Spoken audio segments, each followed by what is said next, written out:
10th class. हमारा next question है, सिद्ध कीजिए कि दो समरूप त्रिभुजों के क्षेत्रफल का अनुपात वही है जो इनकी तदनुरूपी माध्यिकाओं के वर्गों का अनुपात है कह रहा है। ठीक है, तो आपको यहाँ पर क्या दिया है, दो समरूप त्रिभुज दिए हैं।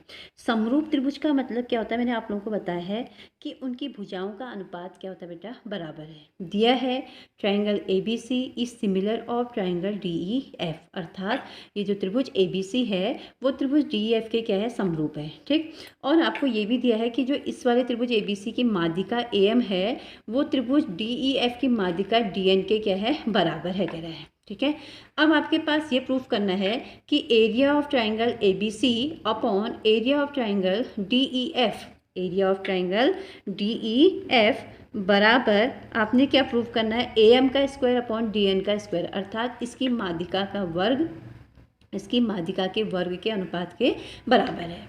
ठीक, तो अब पहले सबसे पहले यहाँ उपपत्ति में हम क्या करेंगे, triangle ABC similar of triangle DEF, तो देयरफॉर AB अपॉन D यानी कि ये भुजा अपॉन ये भुजा बराबर AC अपॉन DF बराबर BC अपॉन EF आ जाएगा। ठीक है, और M जो है BC की मध्य का मध्य बिंदु है और N जो है वो EF का मध्य बिंदु है। तो कोई भी मध्य बिंदु उस भुजा को दो बराबर भागों में बांट सकता है, अर्थात BC बराबर आप क्या लिख सकते हैं, BM प्लस MC, या MC BM के बराबर है तो आप BC बराबर 2BM लिख सकते हैं। मैंने जैसा कि यहाँ पर लिखा है BC इक्वल क्या लिखा है, 2BM। इसी प्रकार EF बराबर क्या लिख दिया मैंने, 2EN लिख दिया। तो ये 2 से 2 क्या हो जाएगा, कट जाएगा, तो BC अपॉन EF बराबर BM अपॉन EN आ गया। ठीक है, तो त्रिभुज ABM व त्रिभुज DEN में चलते हैं। ABM व DEN में जब हम चलेंगे तो आप देख रहे होंगे, आपको पहले दिया था ये बड़ा वाला त्रिभुज इस बड़े वाले त्रिभुज के समरूप था, तो उस समय एंगल B बराबर क्या होगा, angle F, angle E sorry. तो यहाँ पर हमारे पास क्या जाएगा, एंगल B बराबर एंगल E। दूसरा मैंने अभी प्रूफ किया, और अब आपको मालूम है AB अपॉन DE बराबर BM अपॉन EN होगा। कैसे ज्ञात किया है आपने यहाँ पर कि AB upon DE, AB upon D, जिस प्रकार BC upon EF BM upon EN के बराबर है, तो BC अपॉन EF, देखिए बेटा यहाँ पर आपके पास BC upon EF, BC upon EF जो है वो किसके बराबर हो जाएगा, AB अपॉन DE के बराबर, यानी कि आप BC अपॉन EF की जगह क्या लिख सकते हैं, AB अपॉन DE बराबर BM अपॉन EN। तो triangle ABM similar of triangle DEN। आप यहाँ पर कंफ्यूज मत होना कि AB अपॉन DE कहाँ से आया, जबकि यहाँ तो BC अपॉन EF है। आप ऊपर देख लीजिए यहाँ पर कि BC अपॉन EF जो है वो AB अपॉन DE के बराबर भी है, तब मैंने यहाँ पर इस BC अपॉन EF की जगह क्या लिख दिया, AB अपॉन DE। ठीक है, तो त्रिभुज ABM समरूप हो जाएगा त्रिभुज DEN के।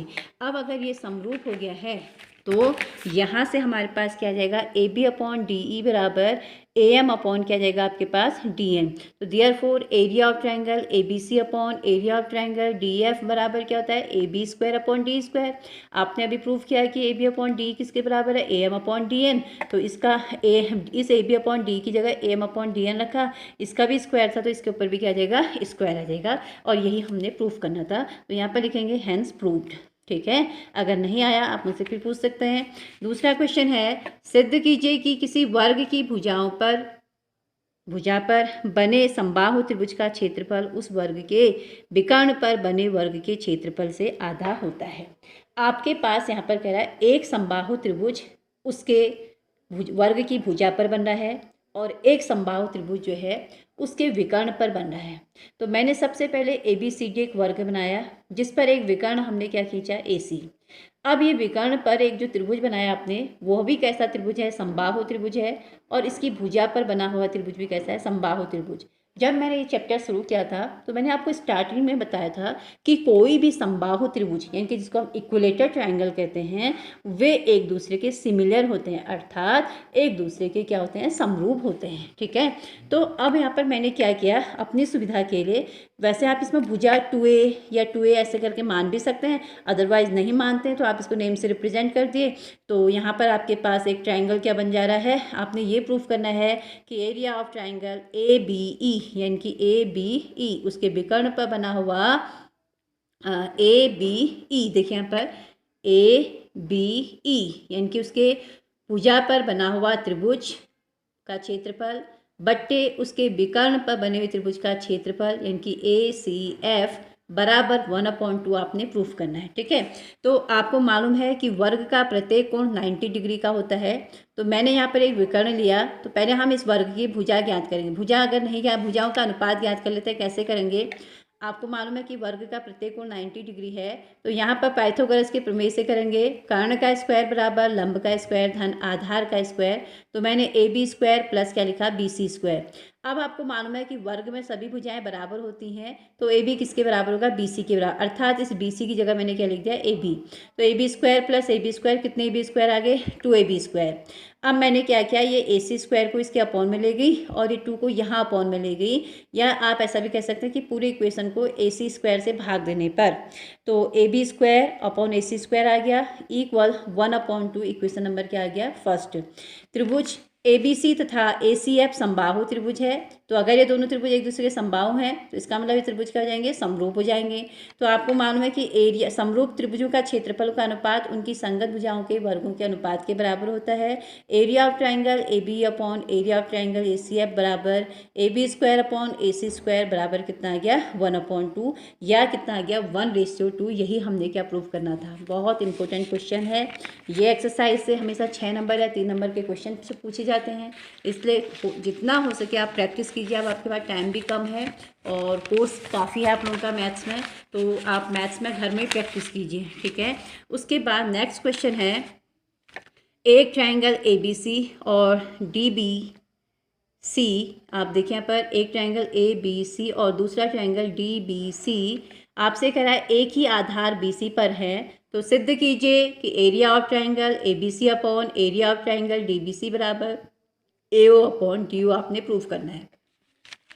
हमने क्या किया उत्पत्ति में, पहले एक त्रिभुज ए बी सी है, तो एरिया निकालने के लिए हमेशा ही मालूम होना चाहिए कि त्रिभुज का ऊंचाई आपको मालूम होनी चाहिए। तो ऊंचाई आपको यहाँ पर मालूम नहीं थी, आपने यहाँ पर कंस्ट्रक्शन यानी कि बाय कंस्ट्रक्शन इट मीन्स रचना से ए एम जो है परपेंडिकुलर किस पर डाल दिया, बी सी पर, और डी एन भी परपेंडिकुलर किस पर डाल दिया है, बी सी पर। ठीक है, तो सबसे पहले त्रिभुज ए बी सी और त्रिभुज डी बी सी एक ही आधार बी सी पर स्थित हैं। रचना से A M perpendicular B C तथा C N perpendicular B C खींचा। अब ट्राइंगल हमने अपनी सुविधा के लिए ए ओ एम व डी ओ एन को लिया, तो यहाँ पर भी 90 डिग्री दिख रहा है आपको, और यह इस साइड 90 डिग्री, इधर को भी 90 होगा, है ना, तो ये 90 है, ये भी 90 है। दूसरा ये एंगल इस एंगल के क्या है, वर्टिकली अपोजिट एंगल है। कैसा एंगल है, vertically opposite angle, it means जिसको हम क्या बोलते हैं, सम्मुख कोण। कौन सा कोण बोलते हैं, सम्मुख कोण या शीर्षाभिमुख कोण भी आप कह सकते हैं। तो एंगल ए ओ एम बराबर क्या हो जाएगा यहाँ पर, एंगल डी ओ एन। ये तो 90 हो गया और दूसरा ये हो गया। तो ए समरूपता से दोनों त्रिभुज एक दूसरे के क्या हो गए, समरूप हो गए। तो समरूप त्रिभुजों के क्षेत्रफलों का अनुपात क्या होता है, बराबर होता है। इसलिए ए एम अपॉन उनका अनुपात, भुजाओं का अनुपात क्या होता है, बराबर होता है। इसलिए A M upon D N बराबर ए ओ अपॉन डी ओ आ गया। ठीक है, अब हम क्या करेंगे, पहले area of triangle A B C equal 1/2, base क्या है B C into height A M आ गया, upon area of triangle D B C equal 1/2 base into height. तो यानी कि 1/2 से 1/2 भी कट गया, बी सी से बी सी कट गया, तो आपके पास क्या आ गया, A M upon D N आ गया। ठीक है, और अभी आपने प्रूफ किया था कि A M upon D N किसके बराबर है, ए अपॉन डी ओ, तो उसकी जगह मैंने बराबर ए अपॉन डी ओ लिख दिया। यहाँ पर लिखना, चूँकि याद क्या था, A M upon D N बराबर ए ओ अपॉन डी ओ ज्ञात किया था, है ना, तो वहाँ से ये आ गया। अब हम क्या करेंगे, इसलिए area of triangle A B C upon area of triangle D B C बराबर क्या आ गया, A O upon D O, hence proved. ठीक है, अब नेक्स्ट क्वेश्चन है आपका, देखिए नेक्स्ट क्वेश्चन क्या दे रखा है इसका, उस क्वेश्चन को आप क्या करना, होमवर्क में करने की कोशिश करना। हाँ, अगर नहीं हो पाएगा तो आप मुझसे पूछ लेना। ठीक है बेटा, तो इतना आज के लिए काफ़ी है। मैंने पहले ही क्वेश्चन बताया था, अभी मैंने आपको 2-3 क्वेश्चन बता दिए हैं, और इन क्वेश्चंस को कर लेना। अगर आपको कोई प्रॉब्लम हो तो आप मुझसे पूछ सकते हैं। ओके।